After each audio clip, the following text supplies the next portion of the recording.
So Linny proceeded to knock him out too before stuffing him into that box.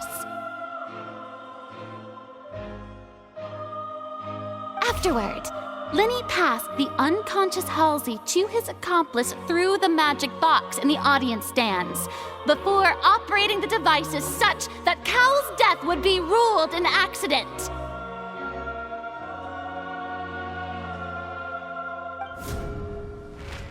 And there you have it. That's the truth behind what happened. Does the defendant's side have any objections to Lady Furina's description of the events? The key to refuting Lady Furina is the order of events. What Linny experienced and what he saw.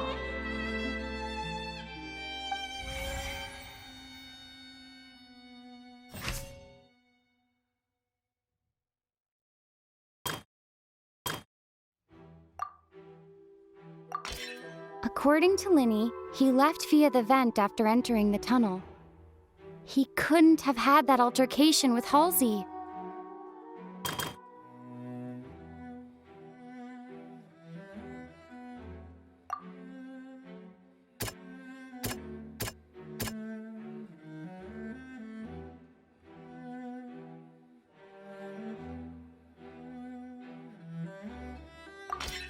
Linny went to the room that contains the Oratrice's core. This is the actual truth.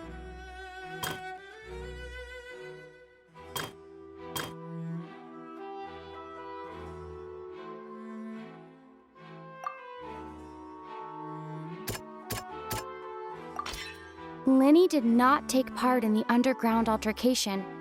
He only witnessed traces of the aftermath. Attention! Ace Detective Paimon has something to say! When the countdown started, Linny did indeed go into the tunnel. But he immediately used a vent to access the Opera House basement, which is where the underground core of the Oratrice is stored. Once he reached that area, he heard a voice in what should have been an empty room. Since he felt something was amiss, he returned immediately. The crime scene had already developed by the time he reached the tunnel again, and in order to complete the magic trick, he did not remain there for any length of time. Finally, he reached the surface, and that was when the accident happened from his point of view.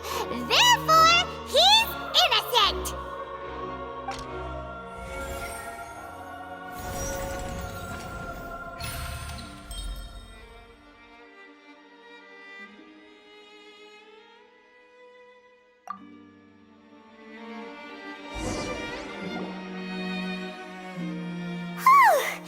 Paimon did it! Paimon actually managed to say all that! Oh, wasn't it awesome? In other words, you believe that he knew nothing of the incident? That's right! My reasoning?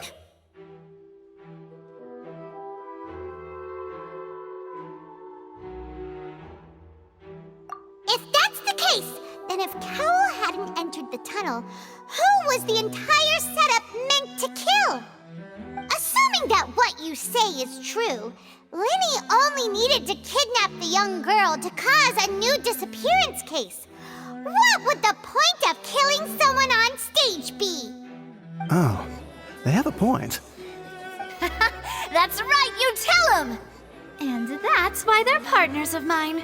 They've managed to turn things around. Oh, well, your denial is very strident, I'll give you that. But what proof do you have to back your claims? Of course I do. If he had been in the magic box the whole time, how could he have not heard that sound? Why do you ask? You're saying that he wasn't?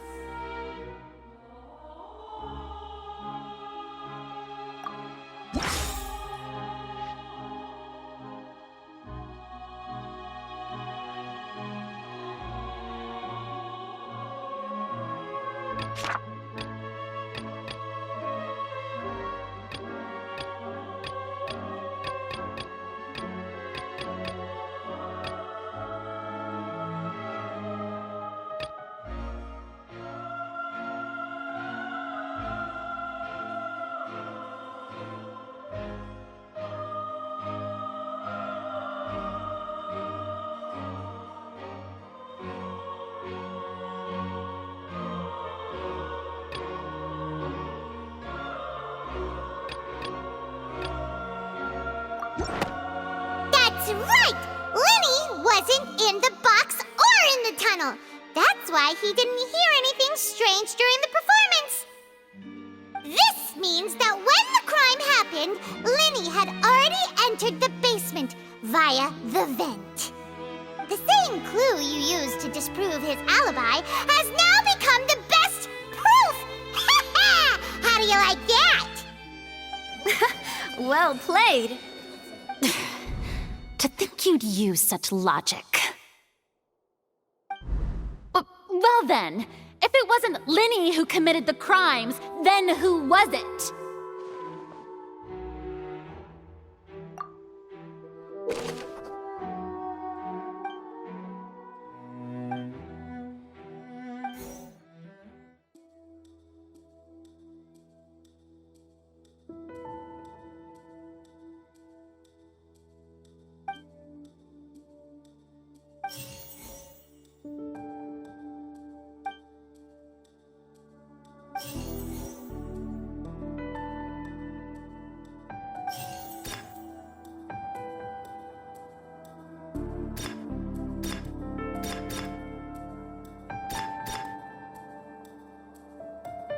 The deceased's name is Cowell, Lenny's assistant.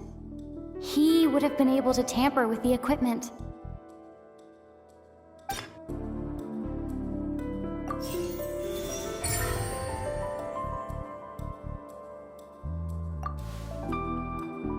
Huh?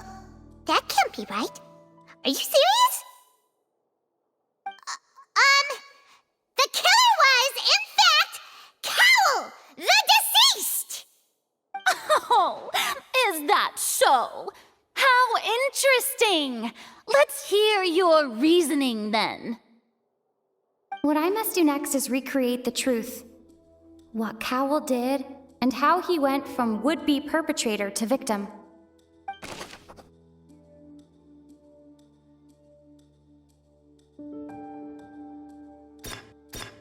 No one entered or left the...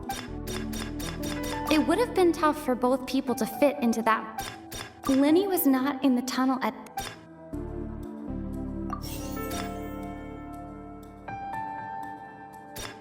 The sound we heard may have come from... No one entered or left the The deceased's name is Cowell. Halsey's clothing was in the... It would have been tough for both people to fit into that vent.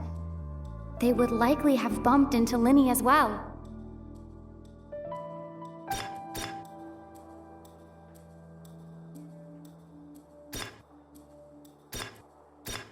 The sound we heard may have come from a Halsey's clothing was in the tunnel.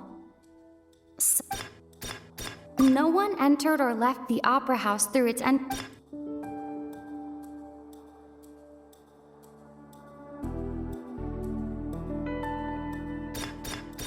It would have been tough for both people to fit into that vent.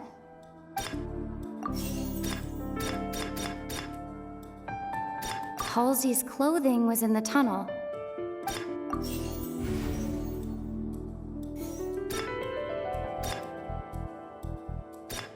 No one entered or left the opera house.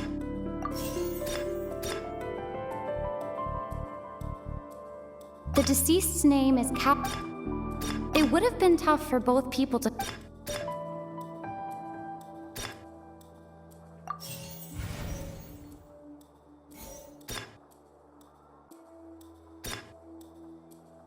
Halsey's clothing was in the... No one entered or left the The deceased's name is Cowell. The deceased's name is Cowell. No one entered or left the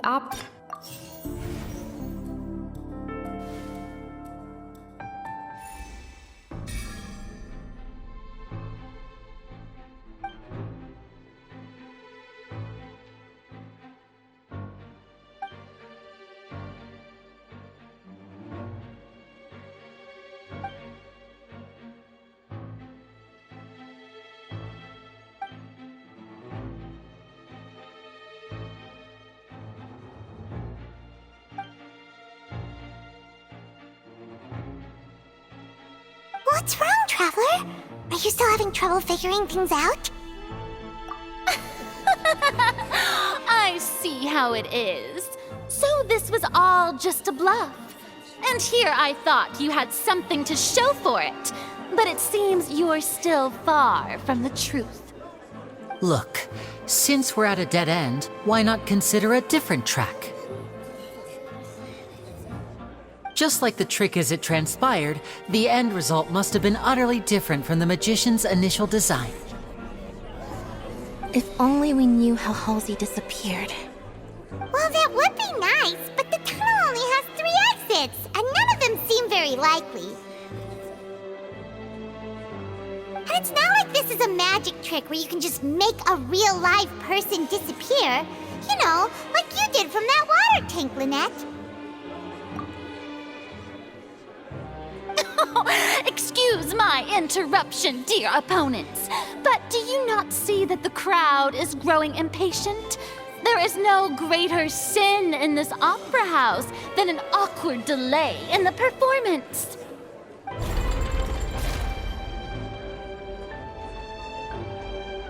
If the defense is unable to make further effective arguments, we will move on to the next stage of the trial.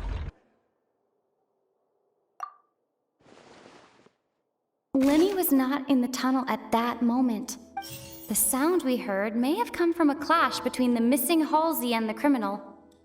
The deceased's name is Cowell, Lenny's assistant. He would have been able to tamper with the equipment. The vase was not broken.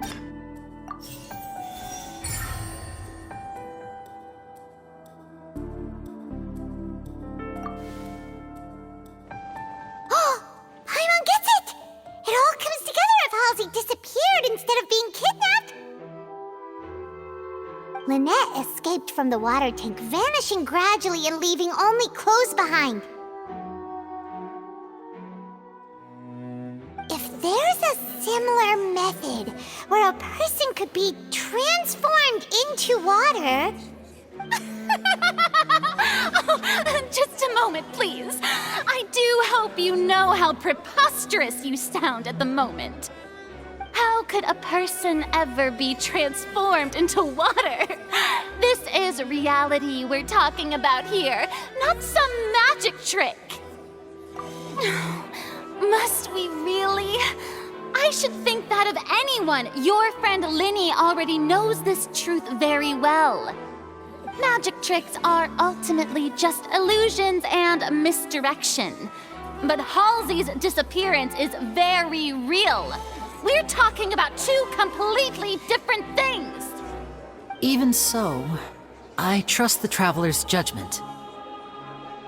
The truth must be out there somewhere.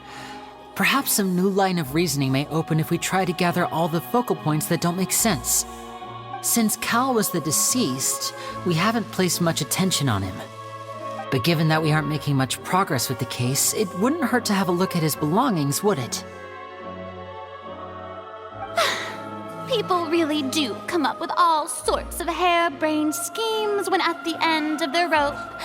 The way I see it, your suggestion that we broaden the scope of our investigation is nothing but a tactic for stalling the trial. Nevertheless, I believe that this is a reasonable request on the part of an attorney. Since the trial does indeed appear to be at an impasse, I believe that additional evidence may help us make more progress. Guards, please step into the lounge and examine the personal effects of the deceased, Cowell.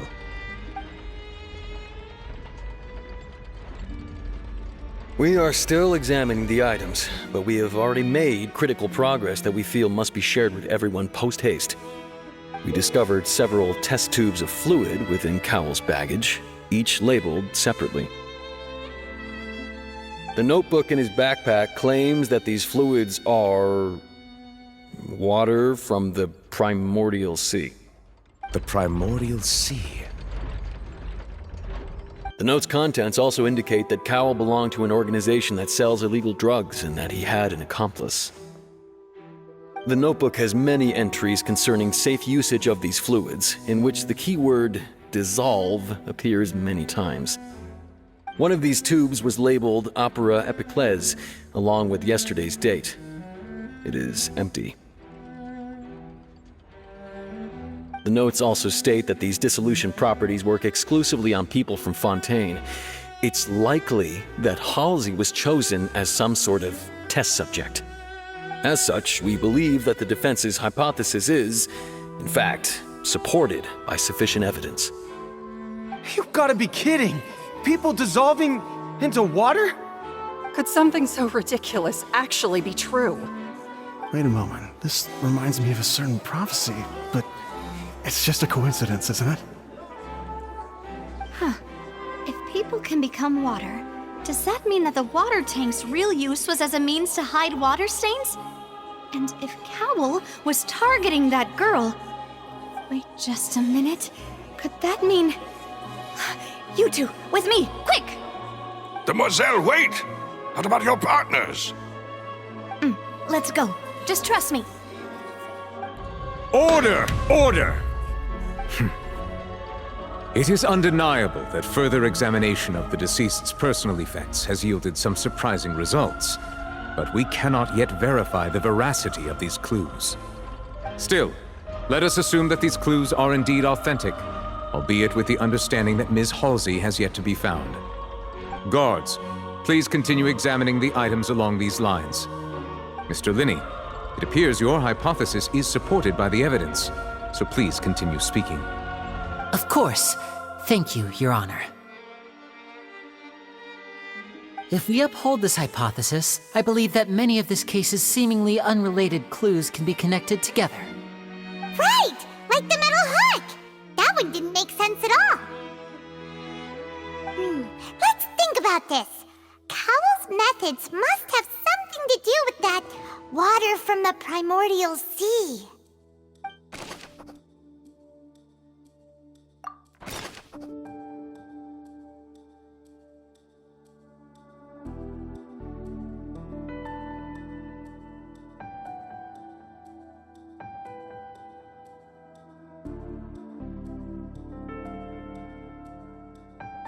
The deceased's name is Cowl, Linny's assistant.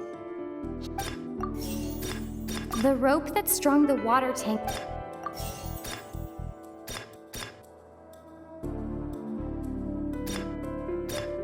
Lynette was in the magic box. I remember there was something... Now it seems like the hook rope was not... The water from the primordial sea should already have been...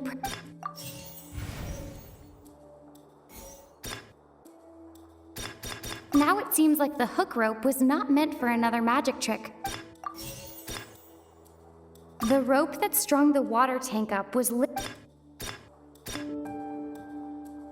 Lynette was in the magic box on stage the entire... I remember there was something else within the inner layer of that box. Lynette was in the magic box on stage the...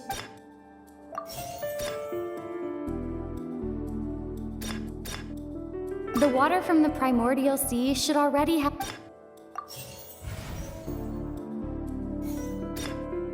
I remember there was some...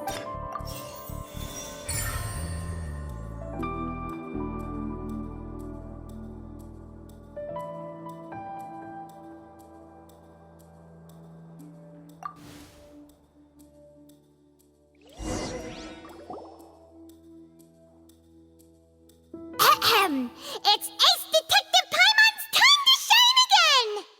In the original plan, Cowell would tamper with the water tank rope and the number selector securing his target. When the magic box containing Halsey was lowered, the metal hook would retract gradually and pierce the balloon at the top of the box. When the balloon attached to the box popped, the water from the primordial sea inside it would pour down and dissolve Halsey. Afterward, Cowell would enter the tunnel and break the flower vase to conceal the water inside the tunnel, with the remaining evidence being covered up by the water tank on stage. But he encountered something unexpected in the tunnel and wound up being fatally hit by the same water tank he meant to use to cover his tracks. Huh. That does make sense. That actually links together a lot of the more confusing pieces of evidence.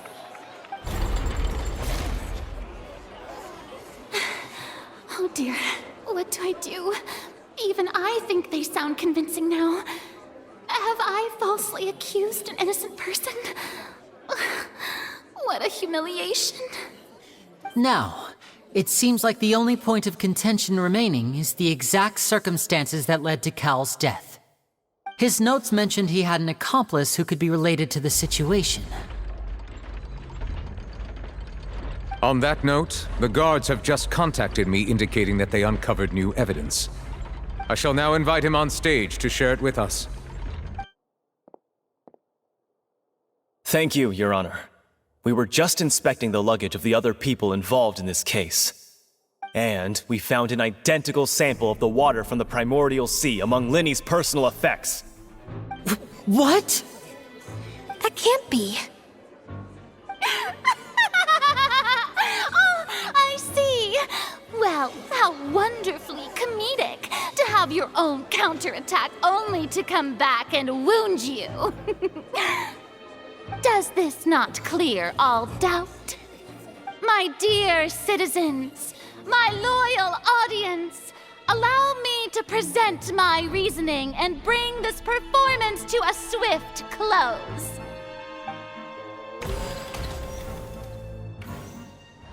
Linny did not need to take part in the dissolution of the young woman at all. Indeed, he did leave the scene via the vent. Having made modifications to the props beforehand, his accomplice Cowell then caused Halsey to vanish using the water from the primordial sea.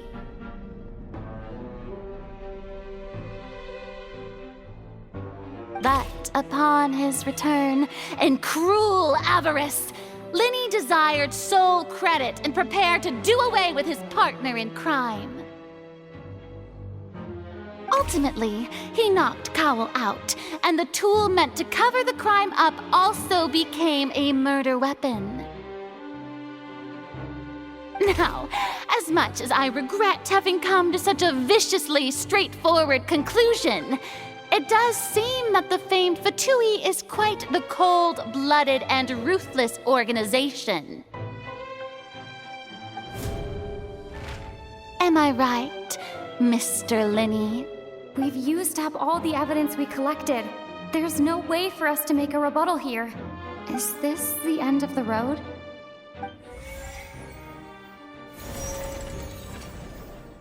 Oh no!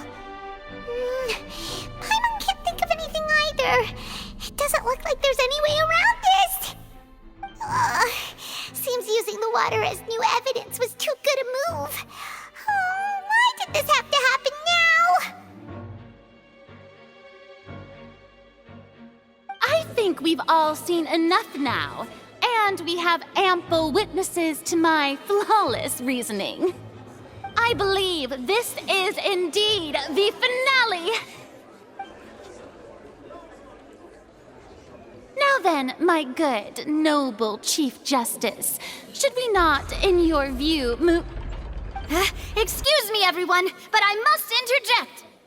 Miss, I must ask you not to shout, and to respect the ongoing legal proceedings. Oh, come on. Don't be hasty. I have a good reason for interrupting, you know. Now, would anyone here like to take a little break from all this debate and see a little magic?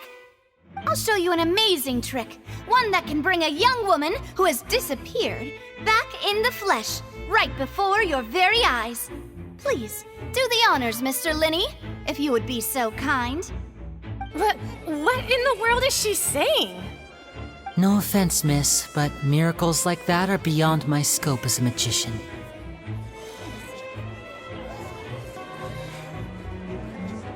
Come on now, don't be silly. Magic is all about misdirection, isn't it? It often conceals the truth while presenting a fascinating illusion. But once everyone believes the illusion, can't magic reveal the truth to them once again? And wouldn't such a trick be the most marvelous finale to today's performance? Come on, Linny and Lynette. Give it another go. Don't worry. Spina di Rasula has made the necessary arrangements on your behalf. But, as the magic makers and stars of the show, I think I should leave the final performance to you. I understand.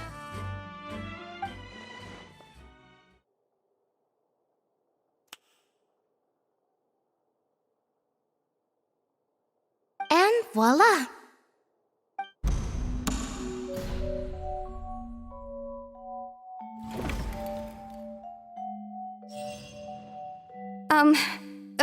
Sorry for the interruption. Wait, isn't that Halsey? So the whole thing about people dissolving wasn't true after all?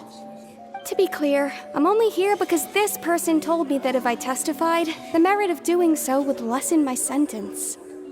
I was hiding outside this room listening to the proceedings because I was afraid that I would be the one put on trial. I was just feeling happy that no one had noticed me, and then before I knew it, she caught me. That'll teach you to underestimate us three. Where should I begin? I'm sorry. I'm the one who killed Cowl. I admit it. What? Why? Firstly, my name isn't Halsey. It's Lillian, and I'm originally from Mondstadt. I heard that Linny's show was gonna be a real thriller, but I missed the chance to buy a ticket, so I stole one. That's how I make a living. I steal stuff here and there. And I'd never been caught before. But I was noticed at the harbor a few days ago, and I barely got away. Linny was the one who caught me in the act. Hey, no wonder you look familiar. So you were the thief! Liddy even mentioned that you were pretty skilled. Well, and I thought that would have been the end of it, but then the number selector chose me. He even mentioned the Fortress of Meripede. That's a prison, isn't it? So you can imagine how shocked I was. I thought he was onto me for sure. So I played along with the show while looking for an opening to flee, but then I got water poured on me for no reason, and then someone jumped into the tunnel to nab me. I wasn't going to take that lying down, so I knocked him out and stuffed him into the box. There was nowhere to run from there, though, so I had to change my clothes and hide in a box containing performance costumes. I slipped out after the first guard arrived at the scene and continued hiding inside the opera house. Can a person even hide in there? But I swear I didn't know that the water tank would fall down. Really, I swear it. Had I known that, I wouldn't have put him in the magic box. I may be a thief, but I'm no killer. Well, that makes everything pretty clear now, doesn't it? This time, we need to tell the entire story from Lillian's perspective.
Seems this won't produce...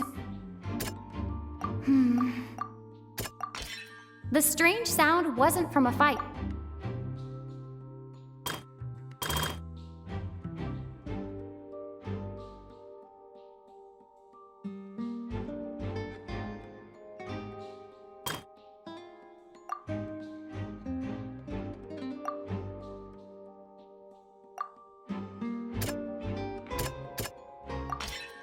flower vase was not...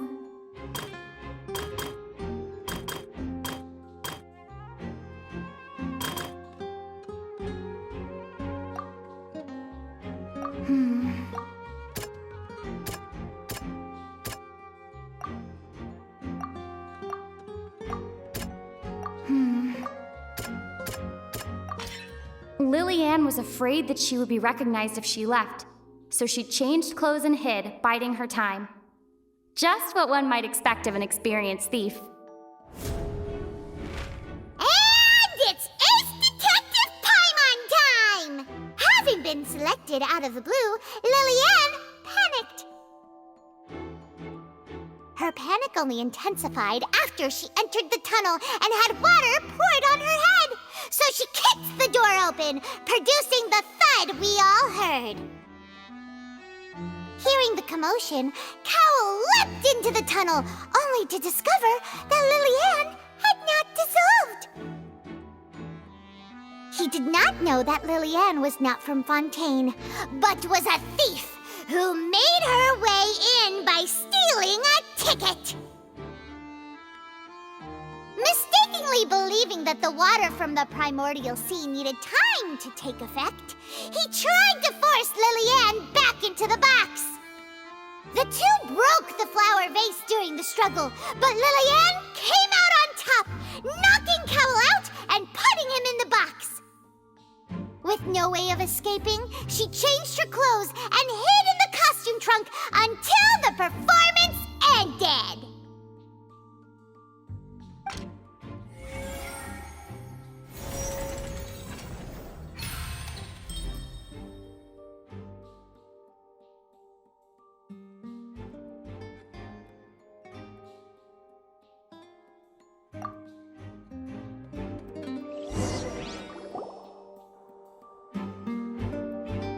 She knew that she would have to go through guard inspection if she tried to leave afterward.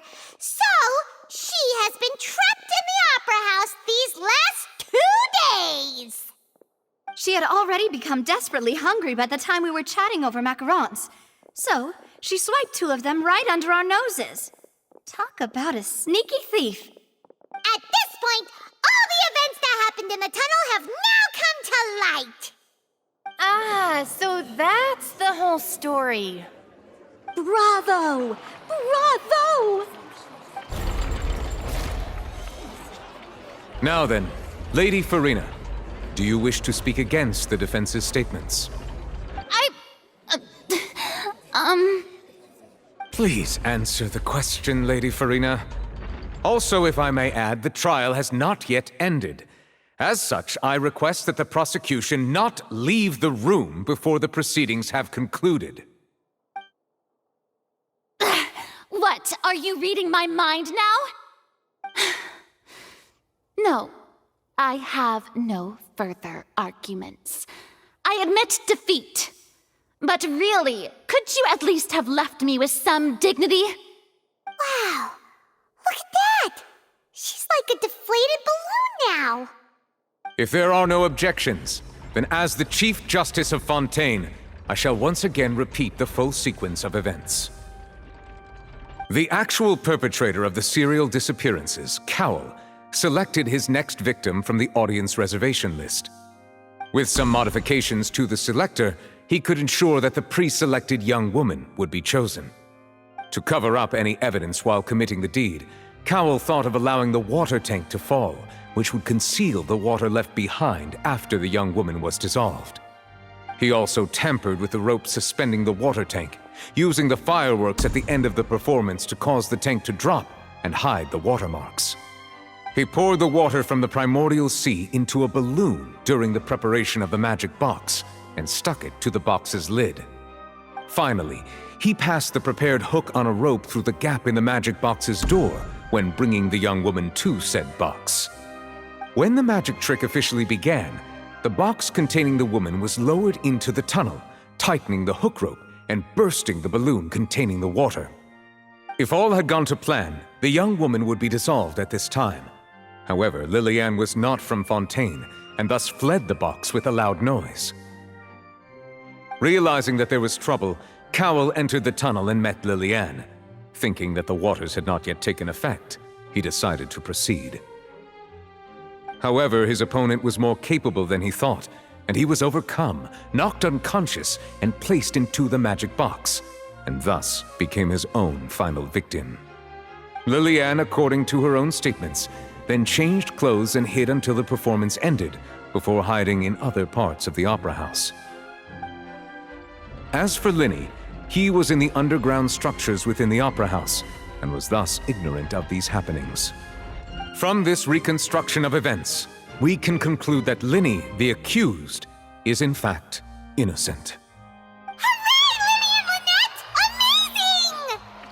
While there is much in Linny and Lillian's conduct that should still be investigated separately, this case, at least, can be handed over to the Oratrice to make the final decision.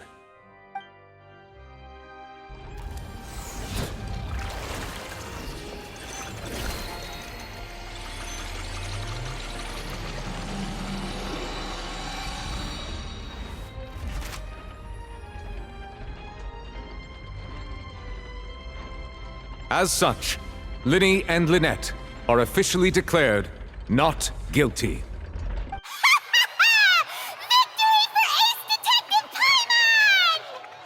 Great work, partners. Thank you all. Thank you so much. Next, I think we deserve an explanation, Guard Vaughn. How did you find the water from the primordial sea in Linny's baggage? Right! Your discovery caused me to make a serious mistake, you know. Or was that not a discovery, but false evidence that you dared to bring before this court? I suspect that the accomplice mentioned in Cowell's notes was not Linny, but you, yes?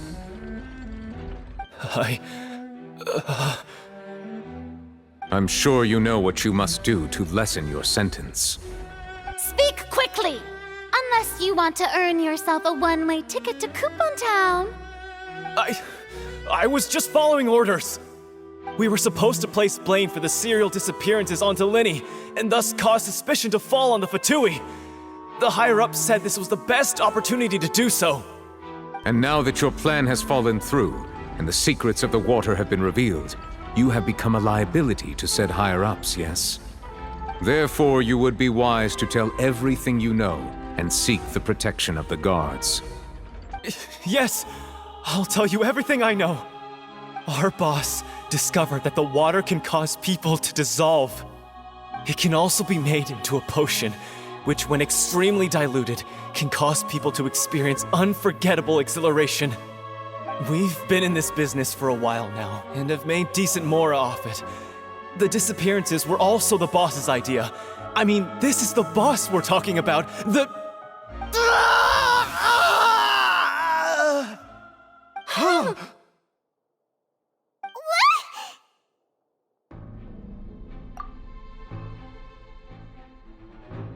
And now he can no longer talk.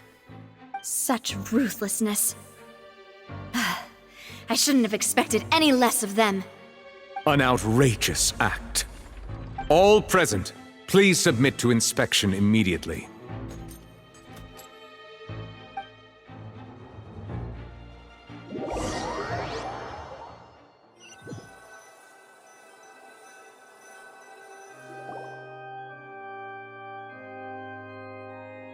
So, we're just going back now? That's true, but... Traveler, Paimon! Please wait.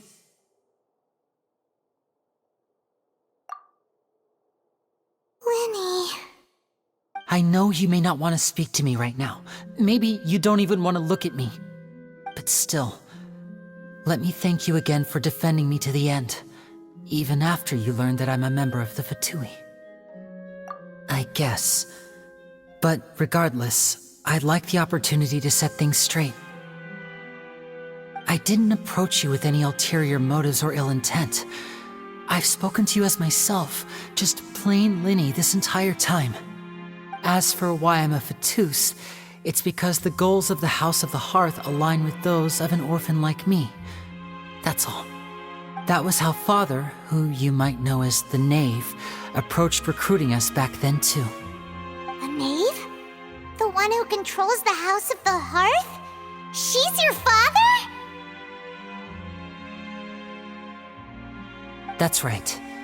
And since we're here, I was wondering, would you mind hearing a story? It's about my past. Back when our parents first died, Lynette and I were left wandering the streets. To survive, I took to surreptitiously observing an older street performer who did magic. It took me several days to figure out how he pulled off his amazing tricks. I took my sister through several streets until we found a crowded corner, and we began to perform magic tricks there. To my surprise, we proved to be pretty popular, and we could at least stop worrying about where our next meal would come from for a time. But I didn't want my sister to remain a street rat together with me forever. Before long, an aristocrat came to me and claimed that he wished to take us in after watching my performances. So you went from orphans to nobility just like that? That was how we felt at first too. As if fate was on our side and we could say goodbye to those painful days. But I gradually discovered that while we were called foster children, he was really after my talent for magic tricks. He would constantly take me to all sorts of banquets to garner attention, which he would then use to expand his social circles. That doesn't seem too bad either. Better than roaming the streets at any rate. It took a while for me to realize just how dark his heart really was. After one particular performance at a banquet, I discovered that Lynette was not on the same return vehicle as me. I waited a long time after we returned home, but she did not come back. I went to that noble's bedroom and asked him about her whereabouts. The answer he gave me was, she caught the eye of the most eminent person at the banquet, so I sent her over as a gift. I mean, you'll be able to perform your magic regardless of who your assistant is, yes? Oh no. So he was gonna... But wouldn't Fontaine's laws deal with such people? As far as outsiders are concerned, this is a relationship akin to adoption or foster care, and they have their ways of escaping the eye of the law.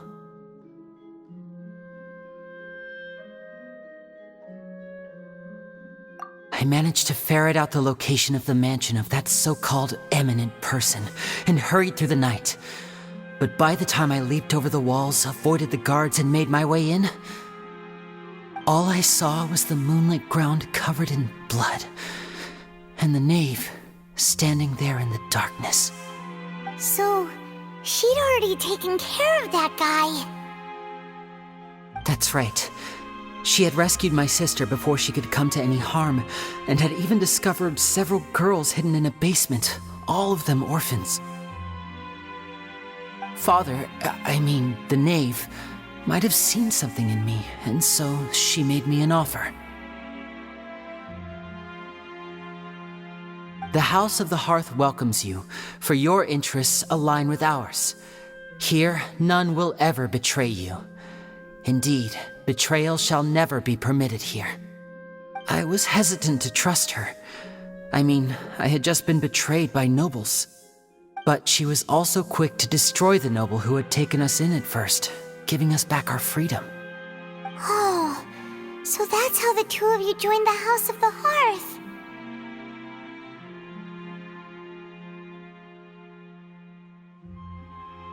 She has her own plans. She has gained permission from the Tsaritsa to first use the Gnosis' power once she obtains it. She plans to use it to find a way to break the prophecy and save Fontaine. So, she believes in that prophecy too? That's right. The whole House of the Hearth is currently working to combat that crisis. Today's case has also proven that people from Fontaine can indeed dissolve into some sort of water, thus further supporting the prophecy. All of us house members here, Lady Arlecchino herself included, are from Fontaine. We won't give up on defending our homeland. To us orphans, the only connection we have left to this world, apart from our family, is our homeland. So, From small deeds like distributing magic pockets to huge schemes like stealing a gnosis, everything is aimed at dealing with that prophecy. It's all right. I understand. The only thing I can do is relate all this to you. I just hope you can understand that even as a member of the House, I have never stopped making my own decisions, and that I believe what I'm doing is right. If you should need anything at all in the future, feel free to find me. I will do my best to help you, as plain Linny.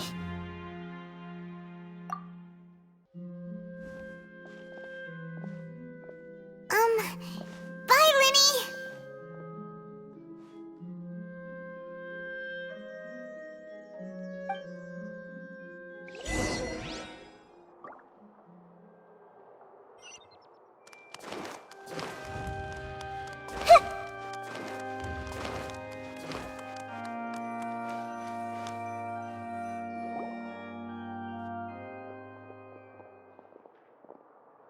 Hey there! What was with the disappearing act you pulled right as the trial ended? Were you looking for us, Navia? Well, this whole thing isn't exactly over, is it? I do feel that we're getting closer to solving the serial disappearances case, though. Don't you think so, too? Huh? What's wrong, my dear partner?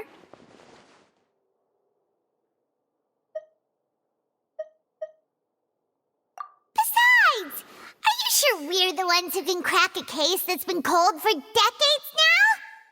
And given that there's new evidence from the trial, there should be a trail of breadcrumbs for the Hydro Archon's people to follow now, right? Ah. I see. Well, I won't lie. I'm a little shocked to hear that from you.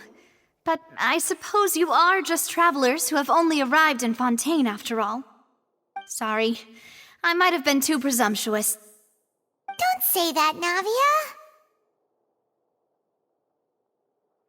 Ah, and we were having so much fun investigating with you, too.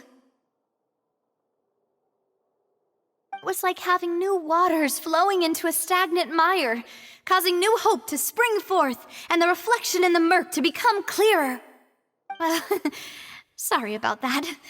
I'm a bit prone to nostalgia. Don't mind me. Wait, shall we have a farewell meal? You know, to commemorate our time as partners? Huh? Do we really need to get that formal? Well, guess you really did treat us as partners, huh? Well, I'd just like to have a proper ending to every important memory. That way there are no regrets later. Anyway, it would just be a meal, so it shouldn't take up too much of your time. You don't have to twist Paimon's arm. If Boss Navia's treating, count Paimon in! Oh, wonderful! In that case, why don't we return to the Court of Fontaine and head to the Hotel de Bourg? I believe we'll make it just in time for dinner. All right then, let's have our farewell meal!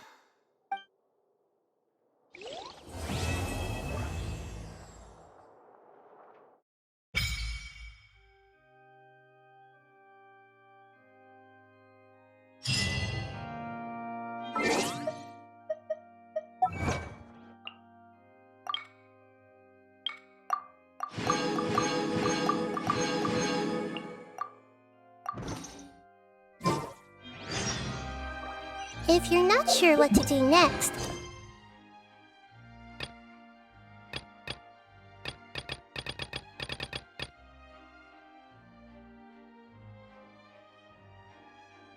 how about I take you on a walk?